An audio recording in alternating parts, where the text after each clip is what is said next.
Bonjour, l'objectif de cette vidéo est de vous présenter la notion de fonction dérivée. Cette vidéo est de niveau première technologique. Alors, premièrement, définition, on dit que f est dérivable sur l'intervalle i lorsqu'elle est dérivable en tout réel x de cet intervalle. La fonction de i dans R qui, à tout réel x, associe le nombre dérivé de f en x est appelée fonction dérivée de f et se note f' ou df sur dx. Alors df sur dx, on appelle ça aussi la notation de Leibniz. Elle est souvent utilisée en physique. La notion de nombre dérivé, que l'on peut appeler aussi taux de variation instantanée, a déjà été vue dans une vidéo précédente que je vous engage à aller voir si vous n'êtes pas au fait de cette notion. Et on a vu d'ailleurs dans cette vidéo qu'en fait, donc on a, quel que soit x, alors ici ce symbole ça veut dire quel que soit x qui appartient à l'intervalle i, ce symbole ça veut dire appartient, limite lorsque delta x tend vers 0 de f de x plus delta x moins f de x, le tout divisé par delta x, est égal à f' de x, est égal à df sur dx de x. Alors maintenant, deuxièmement, propriété, fonction constante, soit k qui appartient à l'ensemble des réels, donc c'est une constante réelle, la fonction f définie sur R par f de points qui a x associe k est dérivable sur l'ensemble des réels, et on a, quel que soit x qui appartient à l'ensemble des réels, df sur dx de x est égal à f' de x qui est égal à 0. La dérivée d'une fonction constante est donc nulle. On va effectuer la démonstration. Donc, si f de x est égal à k, k appartient à l'ensemble des réels, c'est une constante réelle. Alors, si j'applique la définition du nombre dérivé, la définition du taux de variation instantané, qui, dans ce cas ici, correspond en fait à l'expression de la fonction dérivée, on a bien ici, limite lorsque delta x tend vers 0, de f de x plus delta x moins f de x divisé par delta x, qui est donc égal à f' de x. Je vais donc maintenant remplacer f de x plus delta x en fait par k. Pourquoi? Eh bien parce que j'ai affaire à une fonction constante. F de x est égal à k, quelle que soit la valeur de x. Donc je remplace la valeur de x par x plus delta x. Et j'obtiens encore une fois k. Pourquoi? Parce que c'est une fonction constante. De la même façon, ici j'ai f de x, je le remplace par k. Et donc je me retrouve avec un numérateur qui vaut k moins k, qui est égal donc à 0. Le delta x tend vers 0, mais je vous rappelle, on a vu ça dans la vidéo précédente sur la notion de nombre dérivé, ça tend vers 0, mais ça ne vaut pas 0. Et donc, je me retrouve avec un 0 qui est divisé par un nombre non nul, eh bien on sait que le résultat, il est nul. C'est-à-dire que donc, on a limite lorsque delta x tend vers 0 de 0, qui est donc égal à 0. On a bien démontré que la dérivée d'une fonction constante est une fonction nulle. Donc, si f de x est égal à k, alors df sur dx de x est égal à f' de x, qui est égal à 0. K, je rappelle, appartient à l'ensemble des réels, c'est une constante réelle. Et on peut dire que la fonction f est dérivable sur R. Eh bien, ceci correspond à un résultat de cours que je pourrais utiliser lors de mes différents exercices. Donc, exemple, si f de x est égal à 5, alors je peux en déduire que f' de x est égal à 0. C'est, je le rappelle, un résultat de cours quelle que soit la valeur de cette constante réelle k. On va voir maintenant, troisièmement, une propriété sur la dérivée de la fonction identité. La fonction identité définie sur l'ensemble des réels par f de points qui a x associe x est dérivable sur l'ensemble des réels, et on a, quel que soit x qui appartient à l'ensemble des réels, df sur dx de x qui est égal à f' de x qui est égal à 1. On va maintenant effectuer la démonstration. Si f de x est égal à x, alors en appliquant la définition de la fonction dérivée, on obtient ici l'expression de la fonction dérivée. Limite, lorsque delta x tend vers 0, de f de x plus delta x moins f de x, le tout divisé par delta x est donc égal à f' de x. Je vais remplacer f de x par x plus delta x.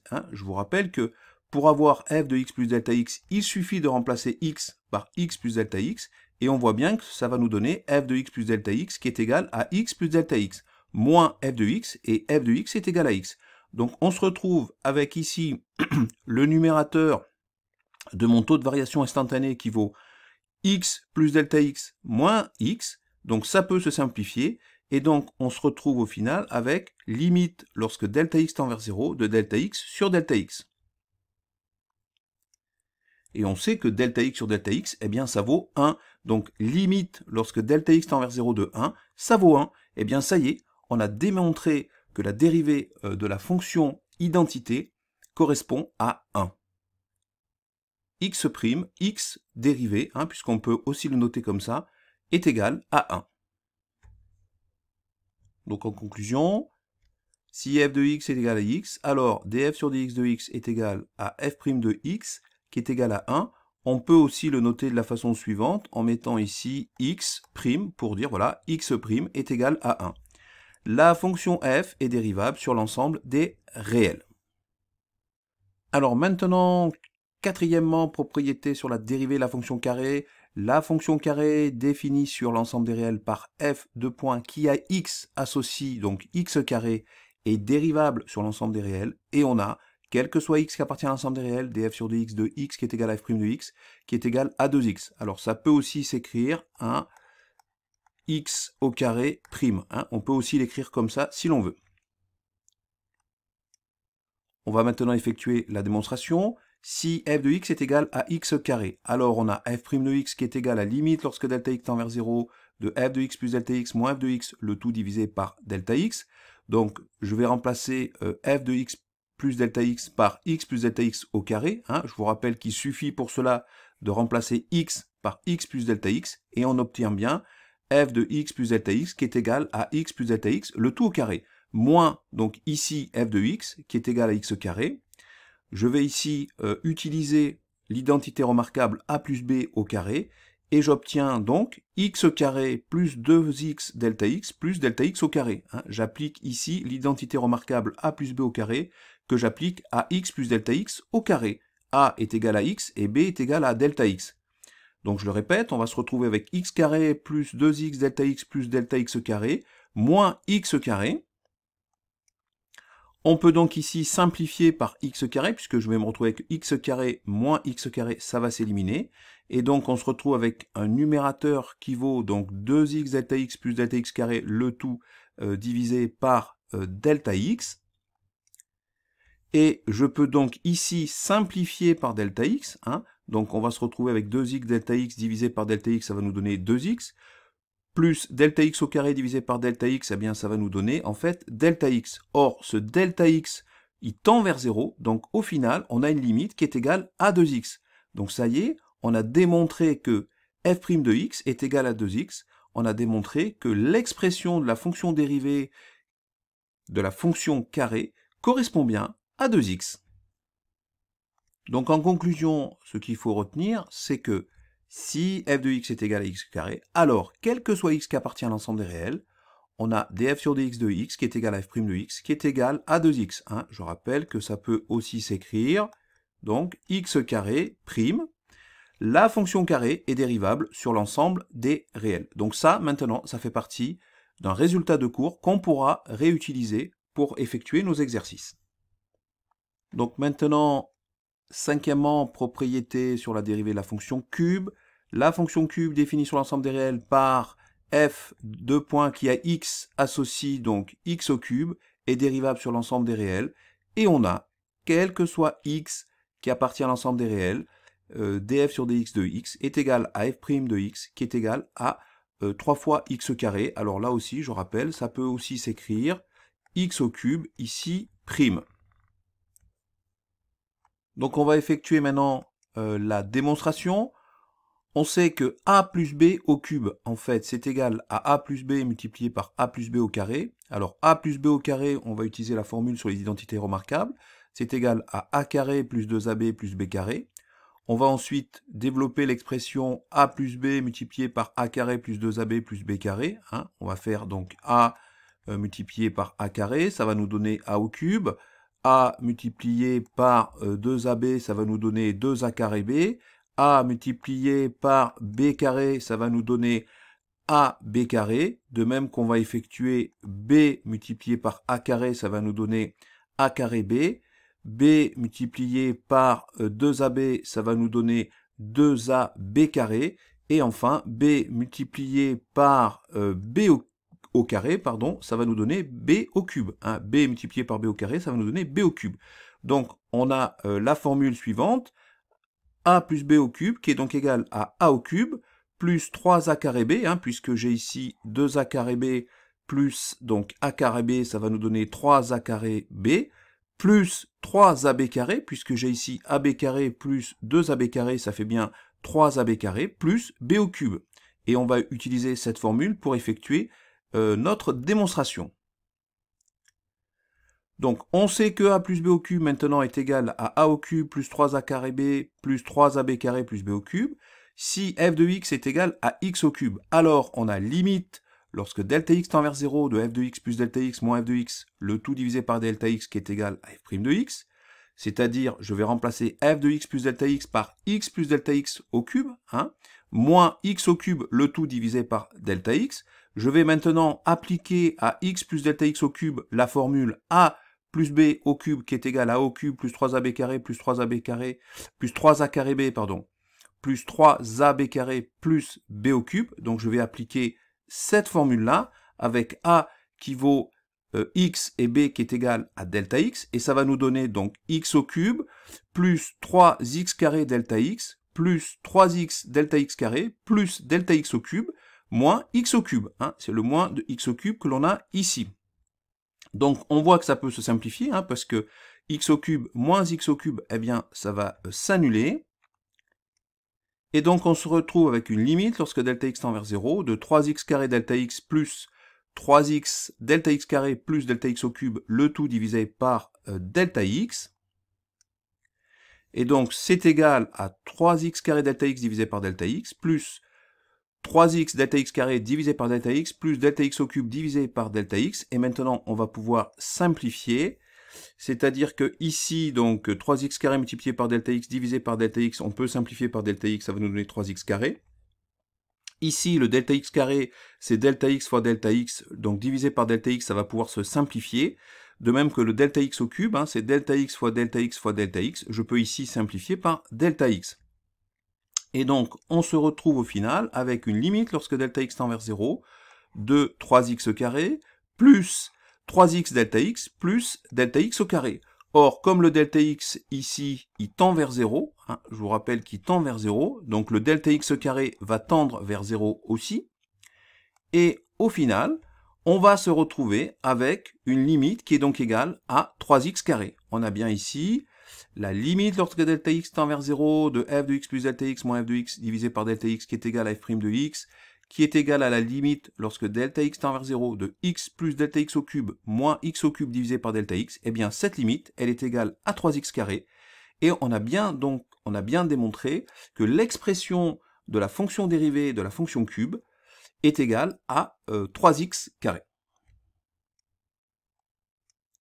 Donc, on peut en conclure, et maintenant ça c'est un résultat de cours, si f de x est égal à x au cube, alors quel que soit x qui appartient à l'ensemble des réels, df sur dx de x, qui est égal à f' de x, est égal à 3x carré, que l'on peut aussi écrire donc x au cube ici prime, la fonction cube est dérivable sur l'ensemble des réels. Maintenant, eh bien, ce résultat, c'est un résultat de cours que je vais pouvoir utiliser dans mes exercices. Donc maintenant, sixièmement, propriété, soit u et v, deux fonctions dérivables sur un intervalle i et k, un réel.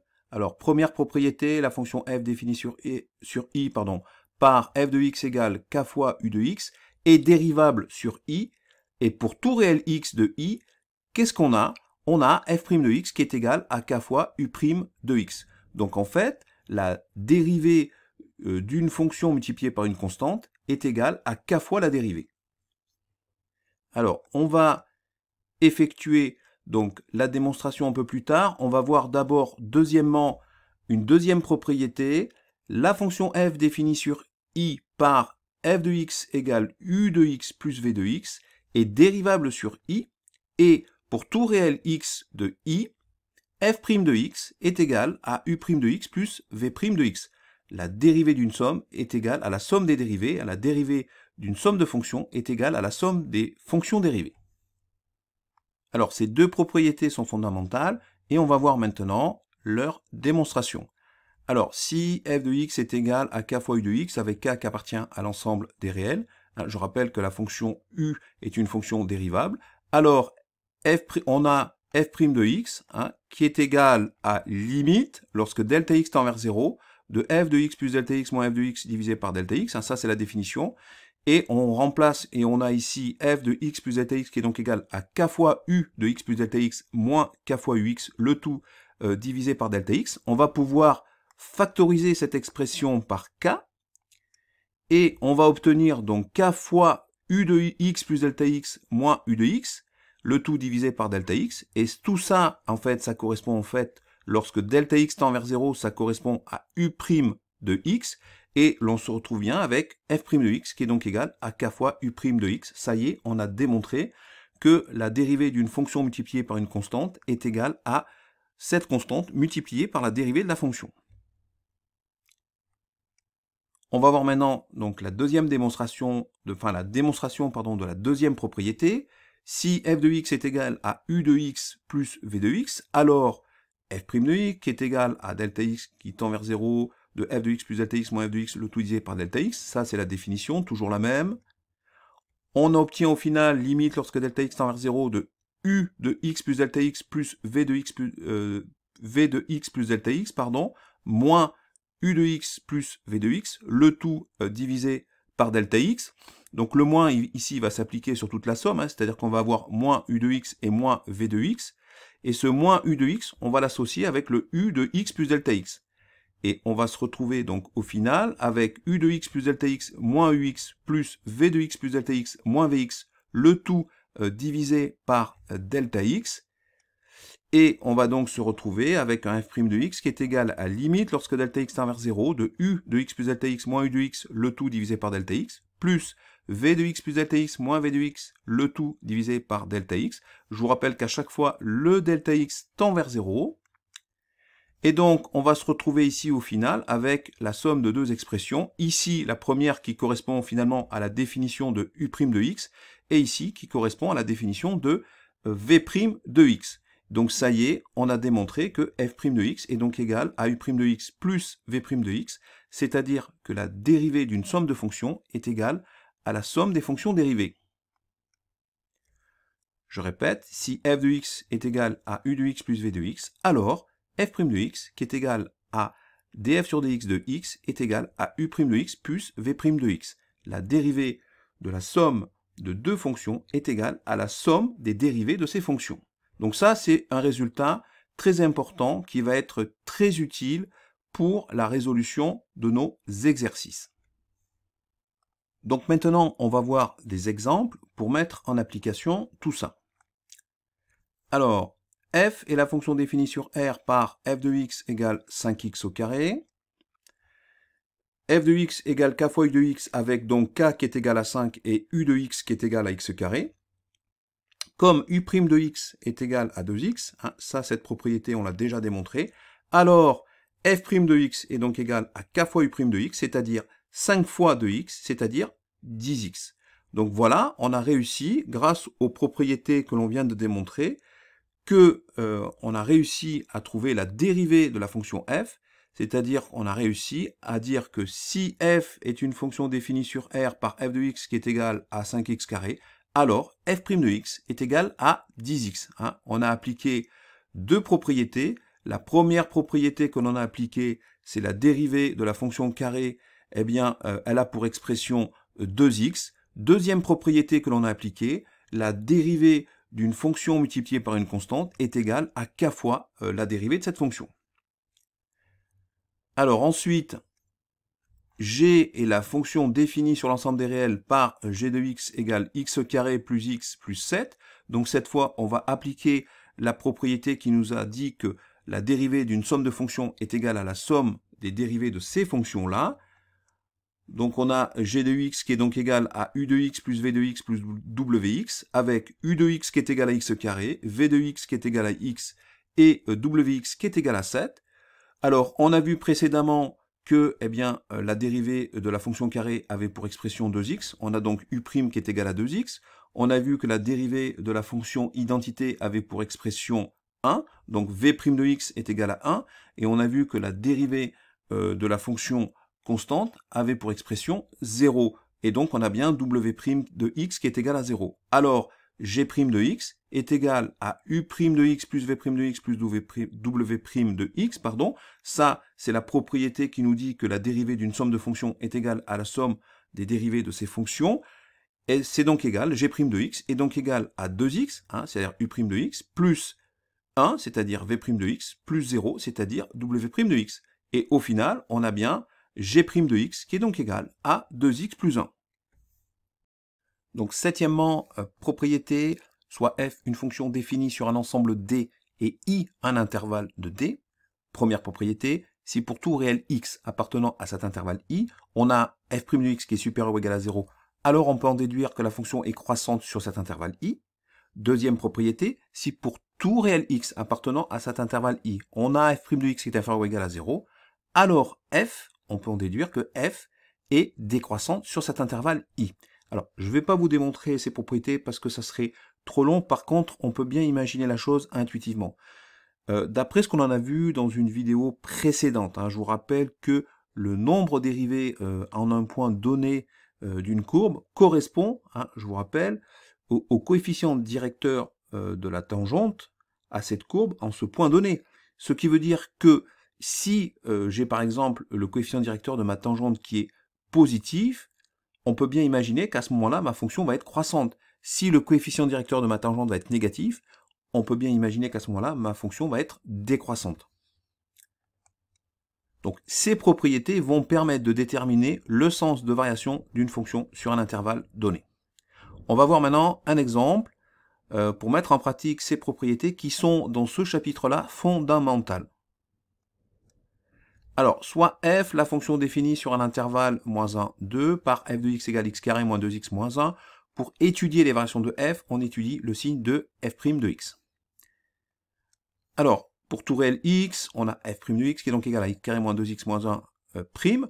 On va appliquer la propriété précédente que l'on a vue, qui nous dit que la dérivée d'une somme de fonctions est égale à la somme des dérivées de ces fonctions-là. Alors vous allez me dire, mais ici on n'a pas une somme, mais vous savez très bien que a moins b, quand j'effectue la soustraction a moins b, en fait c'est un cas particulier d'addition, c'est a plus moins b. Donc ici on a bien en fait une addition de fonctions, puisque j'ai x carré plus moins 2x plus moins 1. Donc si je prends la dérivée, ça va me donner x carré prime plus moins 2x prime plus moins 1 prime. La dérivée de la fonction carré a pour expression 2x, on l'a vu précédemment. On sait aussi que la dérivée d'une fonction multipliée par une constante est égale à la constante multipliée par la dérivée de cette fonction. Donc je peux sortir ici le moins 2 et multiplier moins 2 par x'. Et on a vu aussi que la dérivée d'une constante est égale à 0. Donc la dérivée de moins 1 vaut 0. Et on se retrouve donc avec f' de x qui est donc égal à 2x moins 2. Alors, si f de x égale 2x carré moins 2x moins 1, on a donc déterminé f' de x, puisqu'on a f' de x qui est égal à 2x moins 2. On va maintenant étudier le signe de cette fonction dérivée. f' de x supérieur ou égal à 0 équivaut à dire qu'on a 2x moins 2 qui est supérieur ou égal à 0.